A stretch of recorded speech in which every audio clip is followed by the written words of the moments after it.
नमस्ते भारत राइजिंग में आपका स्वागत है। चैनल पे नए तो लाइक शेयर सब्सक्राइब और कमेंट किए बिना प्लीज़ मत जाइएगा, हमें वेट रहता है आपके कमेंट्स का। आज हम आपके लिए एक ऐसी इन्फॉर्मेशन लेकर के आए हैं जो शायद आपको पता हो या शायद ना पता हो।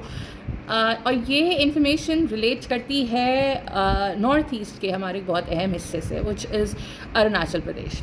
अरुणाचल प्रदेश एक ऐसी स्टेट है जहाँ पर क्रिश्चियनिटी अभी बहुत ज़्यादा ज़ोरों शोरों से बढ़ रही है, कन्वर्जन रेट्स बहुत हाई हैं। बट क्या आपने वहाँ पे डॉनी पोलो का नाम सुना है? अगर आपने सुना है then I am really amazed and I am really proud of it. और अगर आपने नहीं सुना है तो हम आपको इसके थोड़ा सा एक बैकग्राउंड देते हैं और क्या है। सो बेसिकली ये तानी ट्राइब्स अरुणाचल प्रदेश की है जो कि इसको फॉलो करती है डॉनी पोलो को। एंड डॉनी पोलो का मतलब होता है सन एंड मून, तो उसमें सन को एक फ़ीमेल एंटिटी मानते हैं और मून को उनका मेल काउंटर पार्ट मान के चलते हैं। और ये जो ट्राइब्स हैं ये बेसिकली आपके वहाँ पर जो इनके अपने रिचुअल्स हैं, ये दे लाइक काइंड ऑफ, आप कह सकते हो ना शैमनिस्ट। आप जैसे आपने नेटफ्लिक्स की मूवीज़ में या अमेजोन प्राइम वगैरह पर अपने को शैमन्स होते हैं। साउथ ईस्ट एशिया में आपको शैमन्स बहुत ज़्यादा मिलेंगे, उनके बारे में सुनने को मिलेगा। थाईलैंड में, कोरिया में, जापान में आपको शैमन्स के बारे में ज़्यादा सुनने को मिलेगा। तो यहाँ पे भी ये लोग शैमन प्रैक्टिसेस इनकी होती हैं एंड ये लोग नेचर से बहुत ज़्यादा कनेक्टेड रहते हैं एंड नेचर को बहुत मानते करते हैं। एंड आपको पता है कि ये एक इंडिजिनस ट्राइबल प्रैक्टिस है, इसको रिलीजन भी आप कह सकते हो, आप कहना चाहो तो, क्योंकि ये एक तरीके से कल्चरल बिलीफ है लोगों का वहाँ पे।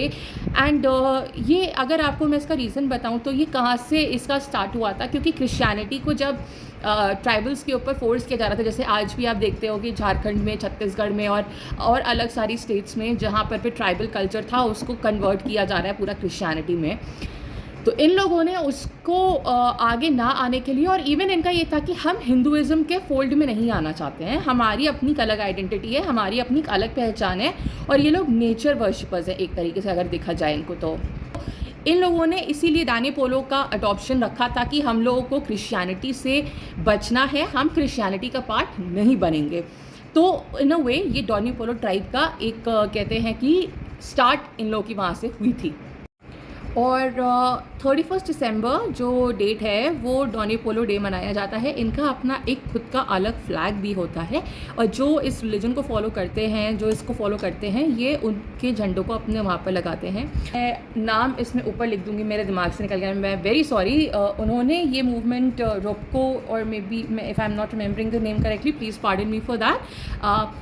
उन्होंने ये मूवमेंट स्टार्ट किया था in 1970s as a revivalist movement, जैसा मैंने अभी आपको बताया, against growing influence of Christianity and to not to be a part of Hinduism, which is I think बहुत अच्छा एक उन्होंने स्टेप लिया था कि आप अपनी सेपरेट अलग आइडेंटिटी, एक इंडिजिनस आइडेंटिटी, आपके जो अपने फॉलोअर्स हैं और जो आपके अपने बिलीव्स और प्रैक्टिसेस हैं, आप उनके ऊपर कॉम्प्रोमाइज़ नहीं करना चाह रहे हो। ये बहुत अच्छी चीज़ है। चाहे आप किसी का धर्म का पार्ट ना हो, वो आपके अपनी बिलीफ और प्रैक्टिस है, आपको पूरा हक होना चाहिए उसको प्रैक्टिस करने का, उसको मानने का, क्योंकि आप और एंड सबसे अच्छी बात है कि ये नेचर से इतना अटैच्ड एक फॉर्म ऑफ रिलीजन है जो इसीलिए ना ये लोग नेचुरल हैबिटेट्स में आपको बहुत ज़्यादा मिलेंगे।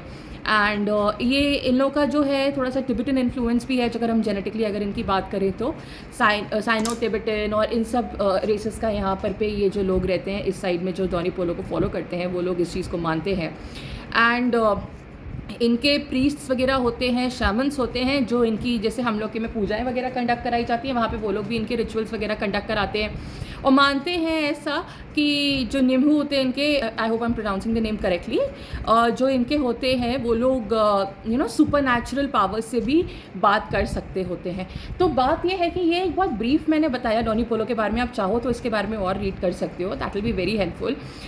हमारी ही कंट्री का पार्ट है और हमें पता होना चाहिए कि क्या क्या है हमारी कंट्री में इंडिजिनियस ऐसी practices, and we should be proud.